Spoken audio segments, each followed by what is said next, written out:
Hi, we're in the Central North Side with Michael Olijnyk. Did I say that right? You got it. Yes, I said it right. Awesome. I'm sure you're just saying that to make me feel good. No, you got it. You got it. Oh, great. So, are you a Pittsburgh native? I am a Pittsburgh native. I grew up in Carrick. Carrick? Yep. Oh, cool. We were in Carrick. Yep. It's cool. Yeah. Yep. And then you migrated over to here. I migrated over here. I came to dinner when the mattress factory just started. Really? Wait, so what do you mean? So one of the first things that was in the mattress factory was a kind of vegetarian restaurant. Really? What was the restaurant like?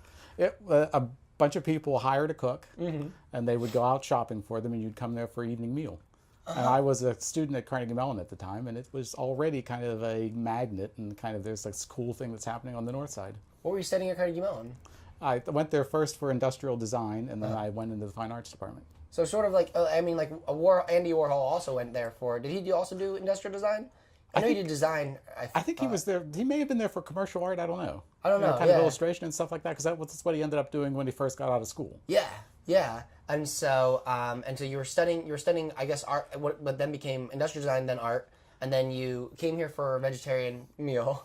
And it was a cool place, and there was a job opportunity, and I started working here, and I've been here for 35 years. Well, what did you start working at? What was the job opportunity when you... At the beginning, the mattress factory was just in flux. So there was, there's a theater space that we started. There was a small gallery space that we started. There were artist studios on some floors. There was a dance studio. There was a community theater. There was a kids theater. And all those things were in flux. I mean, like between 1977 and kind of 81, we were trying everything. When you say so you guys actually started those things? I mean, these things were developing when you came on board? I think what was happening was there was this place that energy was coming to, and it was a place to try things.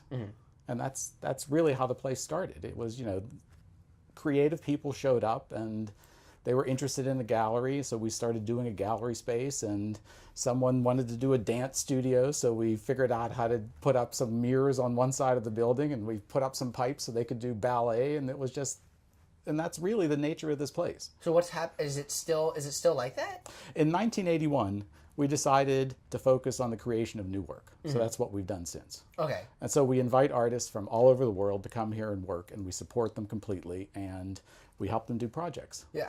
And what's cool about that, and I always say, art is not about art. Art is about where you're from, who your parents were, how you grew up, the economics of the place you grew up, and that all ends up in your work. So so there's this really interesting dialogue you can have because of that. Yeah. And so you also have permanent pieces here as well.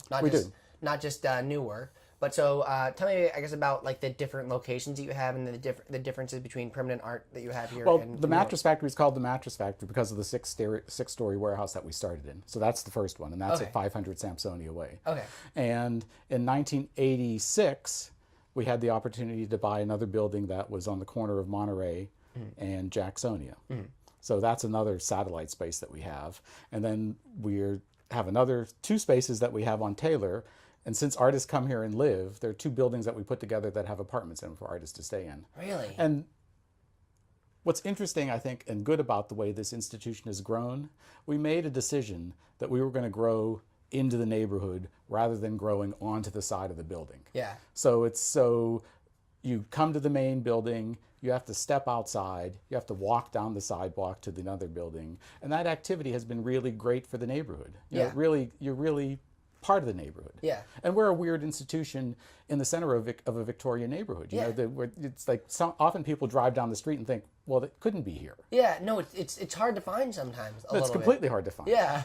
I mean, like city planning wouldn't allow this kind of warehouse space to be in the middle of this residential neighborhood now, but it happened. It happened, and that's what Pittsburgh does. Well, I think they have a lot of these. Like, I think that's what's interesting about the history. Yeah.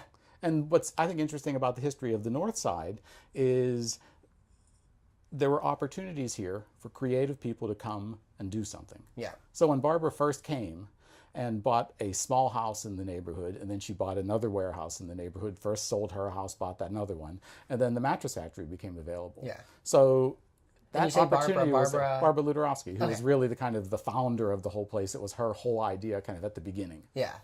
And so you say it's a weird place, and it is. I've been there a few times. Weird in a good way. It's weird in a good way. Yeah. I mean, but Pittsburgh needs weird places. Pittsburgh is weird. I mean, I'm glad that people are still keeping Pittsburgh weird. No, that's what's great. The neighborhoods are interesting. Like the hills. every hill that you go over, Yeah. and you drive into another neighborhood, it's different than the one you left behind. Character is a good Yeah, spin on and weird. that's what's really cool about it. Yeah. What kind of different? I guess people come in here and they have different impressions of it. And what's the range of, I guess, reaction? We hope Yeah. that the reactions are some people hate it, Yeah. some people love it, Yeah. some people are puzzled by it. Yeah. If that happens, we're doing our job. That's what I think about art. Because it really shouldn't be even. You It should feel be, strongly. Yeah, and it should be something that there's a piece that you love. Yeah. That you just can't get out of the piece. You really want to be with it, and you Yeah. remember it and take it home with you. And then there's going to be work that's going to be so puzzling, because what we do, artists come here and they make new work. Yeah. We don't know if it's good yet. We don't know if why they're doing something, and it sometimes hopefully they takes don't. and it takes a while to settle. If you want to make good art, hopefully you don't completely know what's going to happen in the end. And what we try to do is give someone the opportunity to try something they have not done before. Yes. We don't edit it. We kind of let them go and do it. And along the way, they're changing their minds and doing things. But that really is what we do. Because Yeah. I was an artist. Yeah. Barbara was an artist. So the center of this organization is central to the artist. Yeah. And everything else, that's like the center of the wheel. Yeah. A lot of places aren't run like that, but this place is, and that's great. And you can tell when you go in. You can Well, it is tell. just, I mean, that's the weirdness is we understand them. Yeah. You know, yeah. we kind of like them. We embrace them. Yeah, I think it was one said. I think Pablo Picasso said that. He said that, he said insanity is to art like garlic is to a good salad, or something like that. That Yeah, it makes it interesting. Exactly. Weirdness, not insanity per se, but weirdness and character make art interesting and fun. And weird basically is different to everybody. Yeah, yeah, I agree. You know, it's not just a category of something. It really is different for everyone who looks at it. Do you think this neighborhood's weird, or it has character, or is different? I love this neighborhood for the diversity. Yeah. It is racially diverse. It is economically diverse. It is age diverse. And it has been since we started. Yeah. I mean, that mix is really important. It really feels like you're living in the city. Yeah. And that's what we love about it. Yeah, and it's close to a lot of things. Also. It's walking distance to things, and it's, you know, people who come here just love it. Yeah. How have you seen the neighborhood change since you've been here? It has been changing very, very slowly. And it has been changing, I think, slowly because of that diversity. Yeah. In which ways, I guess? Well, Or- if it were just all one kind of person, I think Yeah. it would be a different kind of change that would happen. Yeah. But because of that mix, it has really been very slow, and I think it has been good to have that kind of a slow change.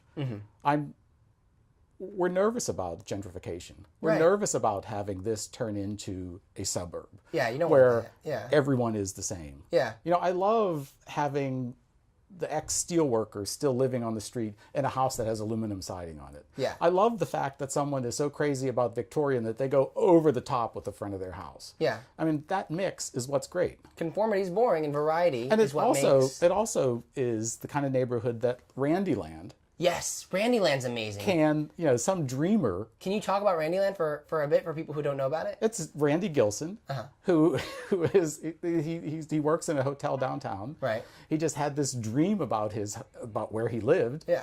And he just followed it. Made it happen. And he can't stop. He just Yeah. his house is that way. The outside is that It's way. literally it's his house. spectacular. It's like it's his house. Well, I might not understand it, but I'm pretty sure it's just his house, right? He lives there. He has a lives building there. next to it. He used to own a building next to it. He has these spectacular gardens that I don't know where he pulls them out, but he has banana trees growing in the backyard. He has this waterfall that comes It's down. a beautiful place. But- and he just stands out there sometimes when it's a nice day out, and people walk by, and he is- says, he is Mr. Sunshine. Yeah, That's what come he on, is. come He's on just in, really spectacular.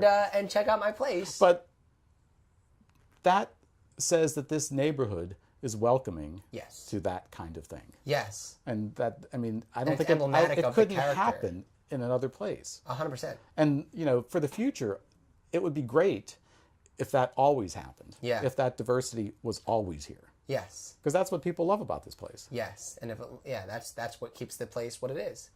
Well, thanks so much for taking the time out to talk to me. Happy to do it. Yeah, and it's been really great talk, and I think that we really touched upon what this neighborhood is known for, and its character and its variety. What's really great. Yeah, We do love living here. yeah, Love it. Love living here, love working here. Everyone who comes here kind of looks at it in a different way, which Yeah. is great. awesome. Thanks so much for coming. Thank you.